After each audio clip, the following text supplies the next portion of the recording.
Today, I am so excited to welcome back Ali Rheaume to the Hope Survives podcast. Welcome back, Ali. Yay, I'm so excited to be here. Thanks, Cristabelle. Yeah, thank you so much for coming on. When I was thinking about who should I invite for Brain Injury Awareness Month, you were one of the first names that popped in my head because you do such a good job balancing the struggle and the realness of brain injury with the hope and encouragement. And I think that's something that our listeners need to hear. And so today, we're just going to talk. We're just going to have some girl talk conversation, TBI Yeah, talk. Sorry, I shouldn't have said girl talk because guys listen to this too. But touche. you know what I meant. The vibes. The Uh, vibes. it's been too long since I've done podcasts and I'm awkward now. Okay. Um, so why don't we start out while you share some of your story with us and about your TBI journey? Absolutely. So I'm Allie. I live in Massachusetts, and I first sustained a TBI from concussion in February of 2016. And prior to that, I was a full-time physical education teacher, a part-time kids ministry director, a coach, like so many active roles with like teaching and coaching.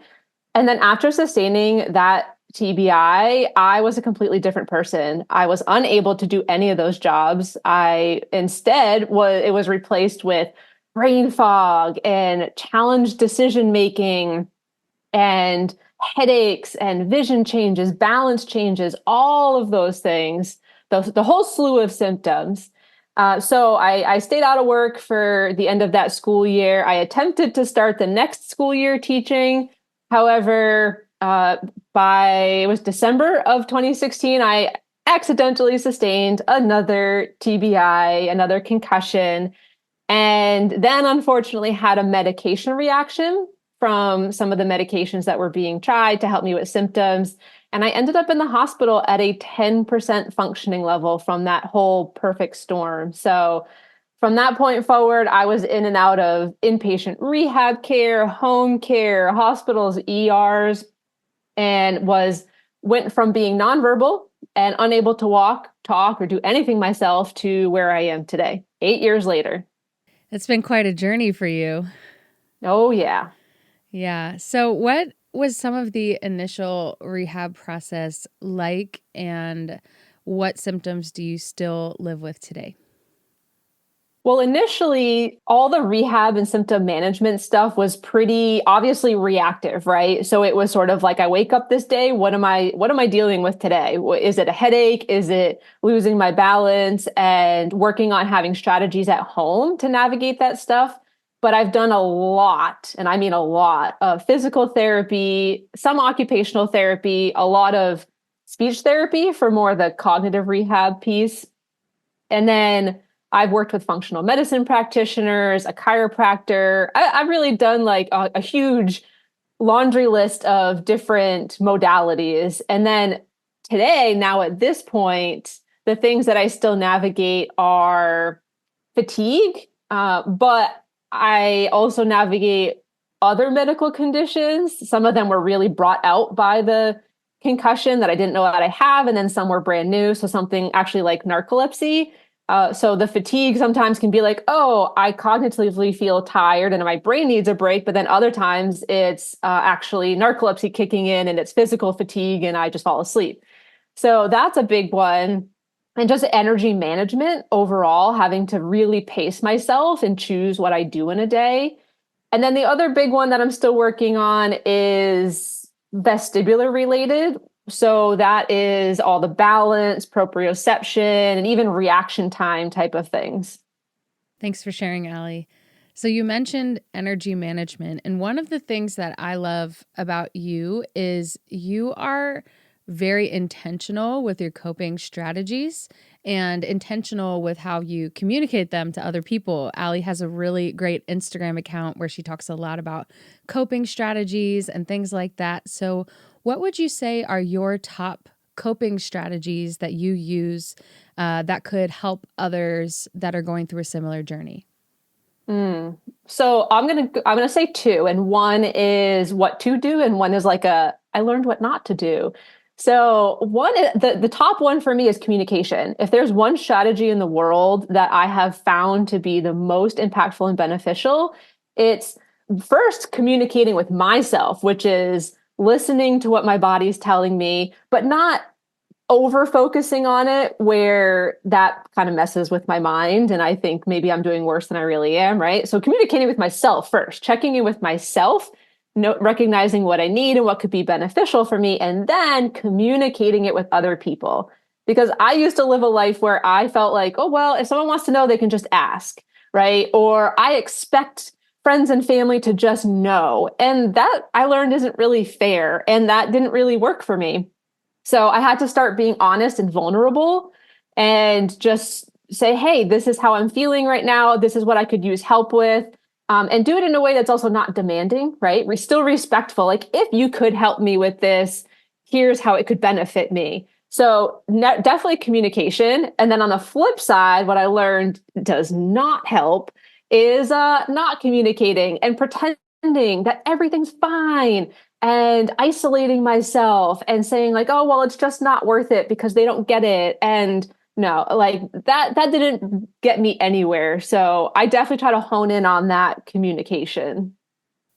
Yeah, that's really good. I feel like things go up and down though with brain injury. I use that term up and down a lot, but I know in my personal recovery as well, like there are seasons that I feel like I'm okay and I'm kind of getting by, and then there's a crash and burn setback.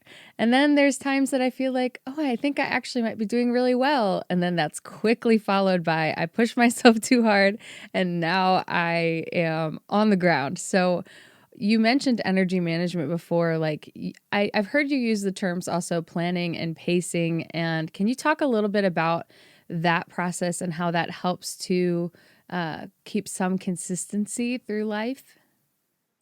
Yes. So I really first learned about the concept of planning and pacing from Concussion Compass and from Molly Parker and talking about I use it as a traffic light analogy: red light, green light, yellow light, right? What were the activities that I was doing in a day that were taking the most of my energy? That was like the red light. That was like, okay, after you do this, you're going to need to stop, right? And then what were the things sort of in the middle that used a little bit of energy, but didn't throw me over the edge? And that was the yellow. And to give myself a few of those in a day, but not too many. So that middle ground. And then the green light were more restorative activities, things that I could do. An hour could go by and I didn't even realize an hour went by because maybe I'm painting. So it's something I enjoy and it's relaxing, but I'm not just taking a nap, for example. And then it really opened my eyes when I wrote them down. And I have heard this from a lot of people too, where a lot of us don't realize how much we're actually doing in a day. Because after sustaining a brain injury, the cognition it takes to even just get dressed in the morning is like 5 times the average person. So if you're already waking up, deciding what to eat for breakfast, trying to make your breakfast, deciding what to wear, put on the clothes, like all these things take so much energy. When I took the time to write down everything I did in a day, my eyes were open to, wow, I do a lot more than I thought I did. So then I take that information, even screen time. I didn't realize how much screen time I was using and why I was getting so many headaches until I wrote it down. I was like, oh, I could use a little bit of a break in some of those screen times. So learning myself and learning what pushes me too far, and if I have a red light activity, that thing that's like really big in a day, to make sure the rest of my day is green, not trying to do a bunch of the middle ground stuff or even another red, forget it, right? So if I have a really big thing, surround that with restoration. Or if I have a pretty relaxed day, then challenge myself with a few of those middle ground activities so I'm not only in this relaxed state all day, because then it's harder to go from a relaxed state to a demanding state and back and forth. Yeah, that's so good, Ali. I love that red light, green light, yellow. I said it in the wrong order. Green, yellow, red analogy. And because yeah, we don't want to push ourselves too hard, but we also have to get things done. And there are also things that we want to do. So it's kind of hard to find that balance. And I love that you have encouraged people to write it down because also our memory is not the best. Have you had memory problems with memory, and how do you cope with that? Absolutely. And in both ways, both from like, I don't have full memory of some things from my past, right? So it's like, it's almost like some things were erased, or maybe my brain's just protecting me with my nervous system and they'll come back eventually. And then memory challenges in the sense of, oh yeah, I was supposed to do that today, right? One is giving myself grace. If I beat myself up about forgetting something, then it just makes it worse. Like it just adds to the nervous system. So I tell myself, oops, right? I'm human. I made a mistake. My bad. And then I honestly, my top memory support is Siri. I say, hey, Siri, I don't want it to turn on right now. At 2 p.m., remind me to start organizing my taxes, right? So then I get a reminder on my phone. And at the same time, I also try not to count on those things too much because then I'm not actually practicing my own memory. So in the beginning, honestly, my memory was terrible. And then as I've challenged myself to practice remembering stuff on my own and not using devices, it's actually helped my brain gain some of that back. So I do still use strategies. Then I also challenge it a little bit. Thanks for sharing that, Ali. As you were talking, I was just thinking it's been a while since we have talked. I mean, we've Yeah. texted a bit, but we used to talk all the time, like on the phone, and you've done a couple interviews. And I'm just noticing your pace of speech is so fast now. And I remember when it would take like you just said like four sentences in the space of time that before you would have said one. And Yeah. I'm just like kind of amazed over here. So, what are some things that you have seen like big improvements on? Like you could talk a little bit about speech, but what are other things that you have seen improvements on yourself that you can look back and go, oh, wow, I've come really far? I love that question because you know me, I love celebrating things with people, right? And I find that it is really important to take those moments to look back and say, wow, I really have come far because day to day it's a little harder to recognize. And so thank you for pointing that out, first of all. And yeah, I think it's practice, right? It's again, I'm going to say the phrase giving yourself grace at first, because in the beginning, right, first I was nonverbal, then my speech was super slow or stuttered. And the cognitive processing was associated with that. It wasn't right just the actual speech in itself, but the cognition. And I have found that the more, as I said, with memory, the more I've challenged myself and I've put myself in situations to practice, the better it's gotten and has helped me return more back to what I consider my baseline to be from pre-injury, even. So at this point, I mean, I honestly just came off of about a month of doing some pretty big new things for the first time since concussion. And for example, one of those things was going to our Massachusetts State House to advocate for legislation, to ask them, meet with representatives and senators and ask them to pass certain bills for brain injury. And if you had asked me to do that 2 years ago, 4 years ago, definitely not 8 years ago. I mean, I was in a hospital bed, but it would have felt so challenging because one, I wouldn't have even understood what the bill was that I was talking about. Two, I mean, I'd have to go into Boston, and traveling into the city in itself, it was so exhausting just to do that. I wouldn't have even had energy to participate in any of the event. And then so just over time building up, I was able to go to the event. I was able to socialize and meet a whole bunch of people, take a break out in the hall, right? Go back in, eat lunch, take a break, withdraw a little bit, resume the energy, and then go meet with the representatives and senators and stuff. So over time, the more I've practiced, the better I've gotten at everything. I'm at the point where I'm ready to challenge myself more than I ever have. And I'm finding that's helping me to, one, calm my nervous system and remind myself that I am safe. And for example, I also went to church, to a prayer hour instead of a Sunday service. And what I kept, it was actually really loud. And I kept telling myself, this is worship. This is worship. I'm safe. The noise is good noise. And that really helped me. So also changing my mindset and telling my nervous system, I'm okay. It'll be okay. You're doing okay. I love that. So, what encouragement would you have for someone who is listening to this and they just got an injury and they're searching online about brain injury and they come across this episode and they're like, oh, wow, like this girl's come really far, but I'm in the trenches and I don't know, I don't feel like I can relate to this. Like, what would you tell someone who just got injured and is just trying to figure everything out? One, I mean, I'm praying for you, truly, because it is hard at the beginning. If I were to go back and say, oh, what would I do again and what would I do differently? One, I would have taken at least a week off of work right away from the beginning. So the concept there being, give yourself space.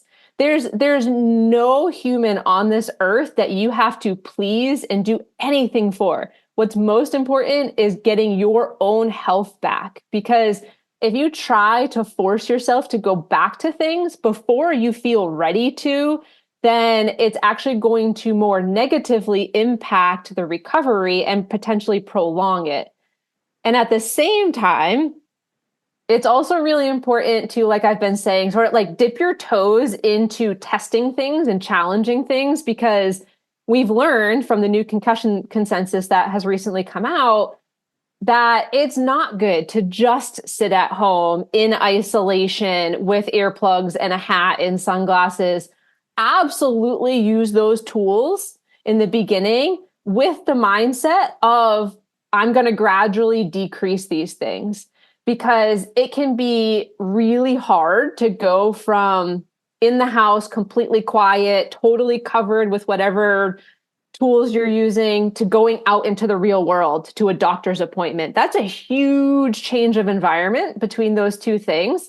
So start trying to allow yourself to sort of find a middle ground between that, right? Help yourself navigate symptoms. If you go out in public, maybe put the earplugs in. But when you're at home, maybe challenge yourself and say, oh, I'm going to listen to the birds today. I'm going to listen to some soft music today. But overall, do it at the pace that works for you, not for what other people are telling you to do. Yeah, that's really good. I really appreciate that encouragement to go at your own pace, because I think there's a lot of comparison that either you compare yourself with who you were before the injury and you're like, I used to be able to do this, I should be able to do this, what's wrong with me? Or you compare yourself with your peers and coworkers and friends that do not have brain injuries. And so you're thinking, okay, well, what's wrong with me? Or you compare yourself with other people who have had brain injuries and you think, why are they recovering quicker than me? Or you think, oh, they're so much worse off. I shouldn't be complaining right now, And I think, what's that quote? Comparison is the thief of joy.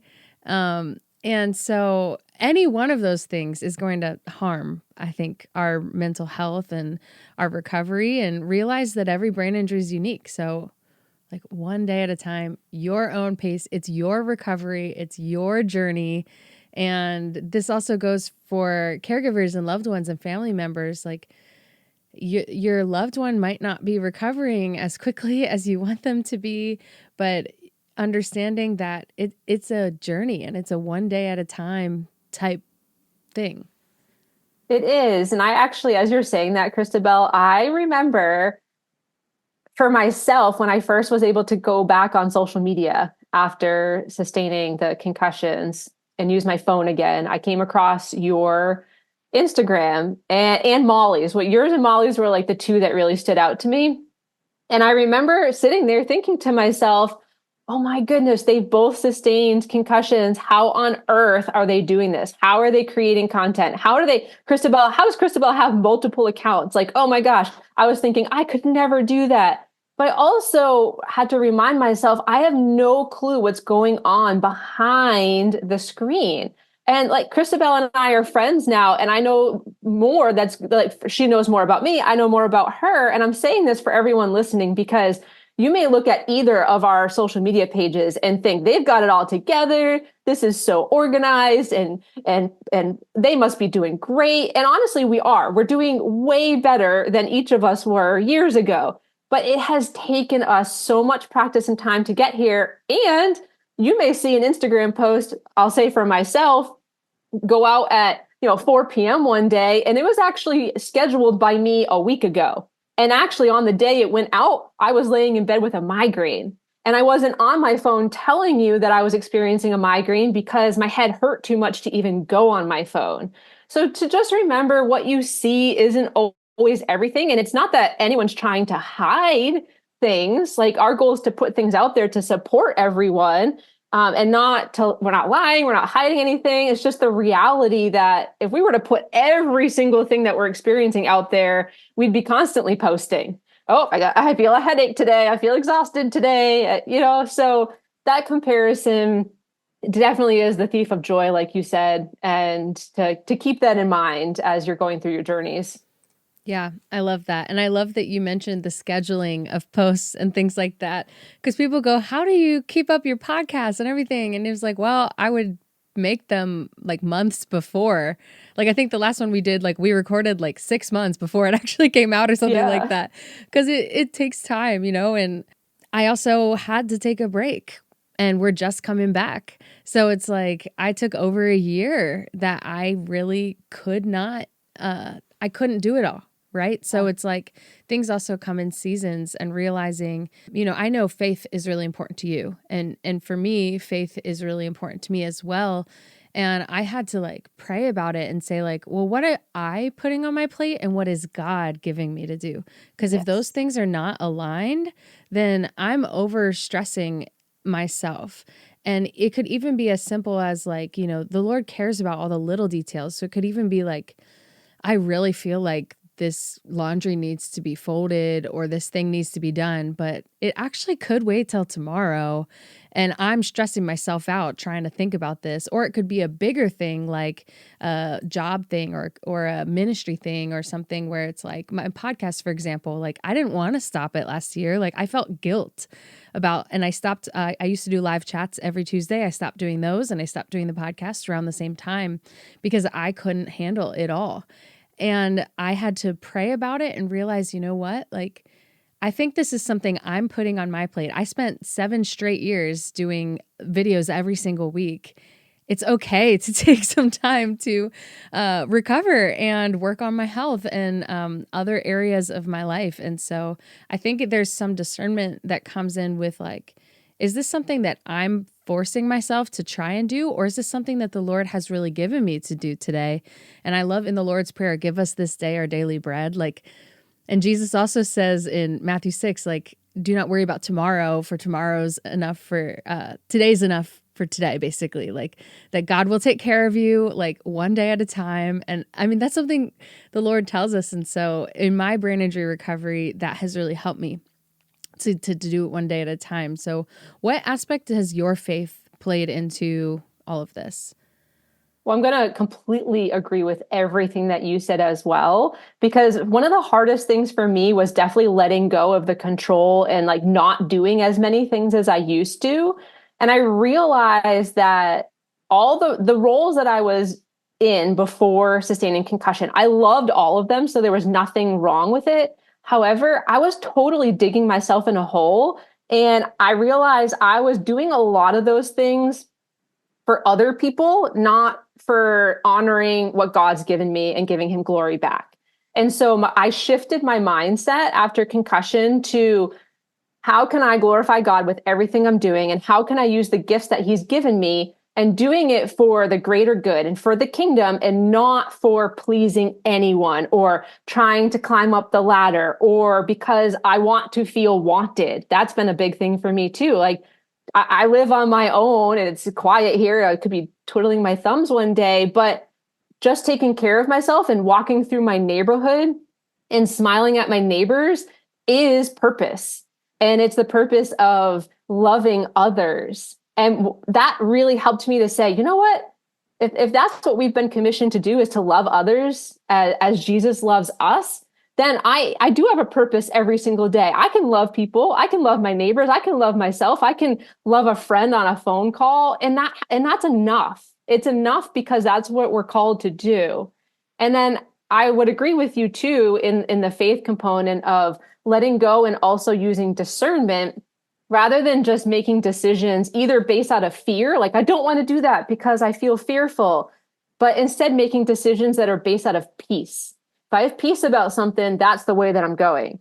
Instead of if I feel conflicted or if it's from guilt or fear or anything like that, that's not the way to go. So trying not to operate out of guilt and trying to operate out of peace instead. Yeah, I love that. But I also found that like with dysautonomia and like anxiety, like sometimes it would be hard for me to understand peace. Like, and I think to like Philippians 4 that talks about peace beyond understanding, right? Because like sometimes my nervous system would be so dysregulated and I would just be stuck in flight or fight mode, fight or flight mode. And I would just feel so like keyed up all the time. And it wasn't until I learned like after concussions, it can cause that. And you have to learn how to do deep breathing and you have to do intentional things to calm your nervous system because it's not going to do that for itself. But I let that bleed over into my mental health and I'd be like, oh, I'm so anxious all the time. Actually, it was my heart rate. My heart rate was dysregulated. It wasn't just mental health. And so it's like, just taking a step back and observing yourself and observing your symptoms and being like, am I actually upset or is my body upset right now? Is my brain upset? Oh, that's good. Like, is it my mental health or is it just like my body being tired and overwhelmed and overstimulated? I had to learn how to make that distinction, and it's made a huge difference in realizing like my body and my dysautonomia is flaring up and I'm keyed up right now and my brain is overwhelmed because there's bright lights and there's noise and there's stuff going on and I'm exhausted and I'm stressed and I just need to step back rather than going, oh my gosh, my entire life is falling apart. I'm depressed. Like, I'm never going to get out of this. And like, spiraling down that hole. Oh, absolutely. And what you just said too plays into that identity piece, right? Which is, I feel like where faith can be really helpful too, is thinking in scripture, uh, Jesus says, I am, right? I am. And if Jesus is I am, then what are we putting after the phrase I am?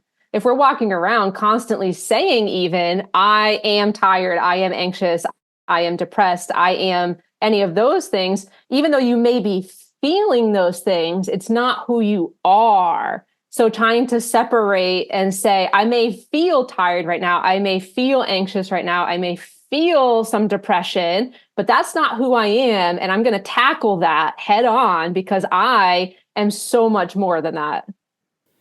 I love that. Can we just talk a little bit more about that identity piece? Because I feel like that's something that really affects brain injury survivors is feeling like I lost the person that I used to be. And how in the world will I come back from this? So what would you say to someone who feels like that?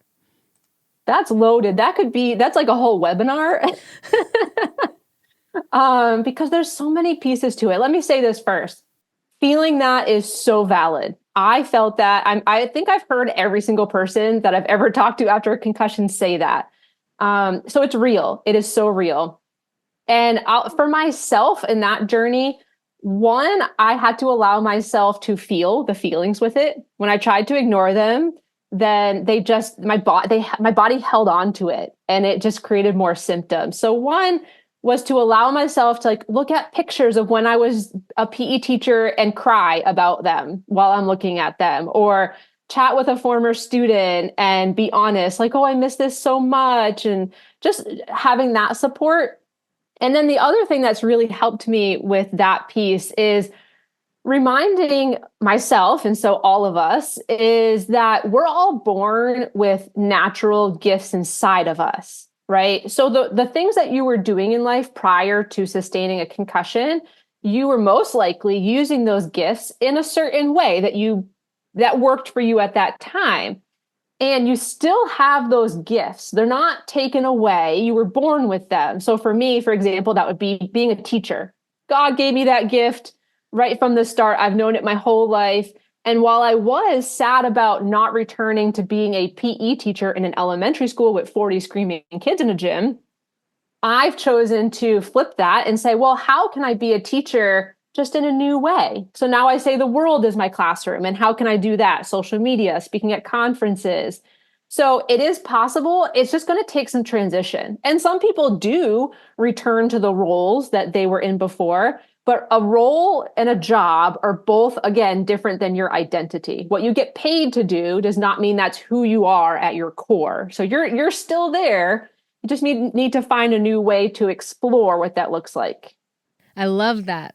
And I also would add, like, give it time, because when I first got injured, I thought I lost so many pieces of myself. And the farther out that I get from the injury and the farther that I go in the recovery journey, the more that I'm noticing these little pieces of myself and my personality that I thought had been lost are like sneaking back in.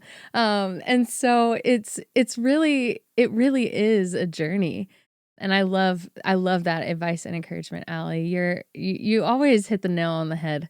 Uh, Thank you. And I agree with you that on that, by the way, time as well. Because in the beginning, I felt like I was operating like a brick wall and I really wasn't myself, but I was navigating a lot. Oh my gosh, I was using so much capacity just to survive. When your body and your nervous system start to transition from that survival mode to trickling into thriving, that it comes back. It does. It really, truly does. And I'm way more myself now. I walk in a room now to somebody that maybe hasn't even seen me through this whole journey, and they go, "Oh, hey, Allie," like nothing had ever happened. So it can improve for sure. yeah, and I love how you said the trickling. I also think on the flip side, the brain injury helped me discover pieces of myself I didn't know I had, like strength and resilience, and also surrender, like surrender to the Lord. Because when your own brain isn't firing and functioning the way it should, that is like this really, really warped feeling of being out of control in your own head. That kind of caused me to find depths in my soul that I didn't know were there. And I channeled them into songwriting. I never wrote songs before the brain injury. And I now have like 5 albums of original music. You also found something creative after brain injury. Do you want to talk a little bit about your art? Oh, absolutely. And I will say, by the way, everyone listening, Cristabelle's music really is phenomenal. So make sure you check it out on whatever platform you listen to music. I'll give you that shout out. You're so kind. Thank you.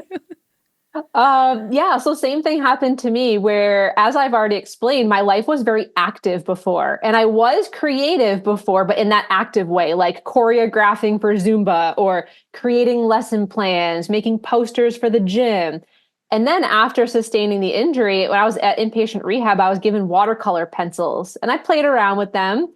And then once I got back home, I have an aunt who is an amazing artist. She's my art mentor. She would start to give me supplies here and there, like watercolors and acrylics. And I just started to dabble into what that could look like for me. And now I am an artist with an art business. I started my own art business, thriving with commissions and creating paintings for people. And I enter art shows. I've won art shows. Like it's one of those things that I think is such a good example. You never know where life's going to take you. And like Cristabelle said, what abilities you have inside of you that are just waiting to come out. Because I would have never sat down quietly at a desk and painted prior to injury. But now I do it all the time. And it's a real highlight for me. I really enjoy it. And I have to give you the same shout out. Allie's art is amazing. You can check her out on Instagram. Is it still Embracing Unique? Yes. So that's her art Instagram, and Ali Rheaume is her. I'll tag all these in the show description. But I mean, your art is beautiful, and she's won multiple awards. She's being humble over there, but she's like won all these awards, and I just love seeing you doing that, and just the joy that comes with it, and the way you're able to love others through your art by doing those commissions and pouring into others is just really beautiful to see that journey. And so as we're going to close out this conversation today, I feel like we could keep talking for hours, but Oh yeah. we got to keep this to a certain length to honor the time of everyone listening as well. So what I want to ask you a couple different people to talk to, okay? So number one, let's address the person who just got injured. What words of hope would you have for them? It'll get better. It will, because right now you're at the worst. And I don't usually say that to people, like, and I don't mean it in a way of rainbows and butterflies. It's all good. I don't mean that. I mean, from where you are today, take it one day at a time, one day at a time. You will start to improve. Give yourself grace as you do that. I love it. Now, what would you say to the person who's had a brain injury for many years and is tired of it?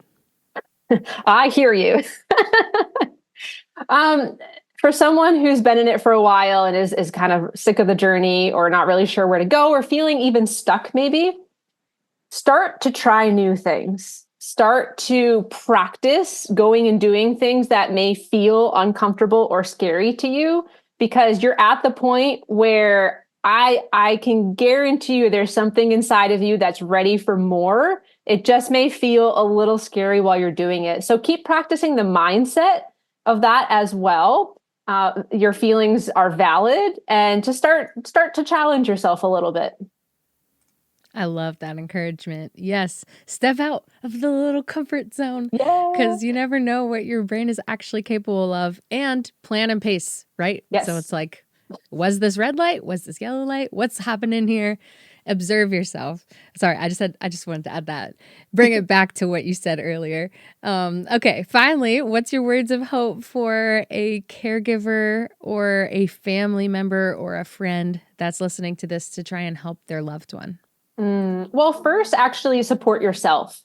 Don't get so caught up in supporting them that you forget about yourself, because if you don't take care of yourself, that will trickle into everything else. So take care of yourself first, and then be patient with the journey. And number one, have honest communication. Check in with yourself and communicate with your loved one, because just because your loved one needs the help, it doesn't mean you have to pretend that nothing is going on for you. So share the joy, share the challenges, talk about it all, and take time to do something fun together, even if it's a quiet activity, so that it's not all caregiving medical based stuff all the time. That's so good. I love it. All right, Ali, any final encouragement or any final words for our listeners as a whole today? You are loved and you are worthy of receiving and asking for all the help that you need. So keep taking it one day at a time and love yourself through the journey. Beautiful. Thanks, Ali, so much for coming here. If people want to get a hold of you, is Instagram the best place? Is there anywhere else you'd like to direct them? Instagram is the number one. And then if that doesn't work for you, if you don't use that, I also check Facebook messages and my email too. I have a website as well. So What's my your email website link?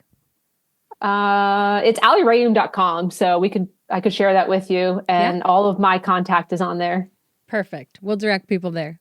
So thanks so much, Ali, and we'll Thanks for talk having soon. me. Yeah. See you, everyone.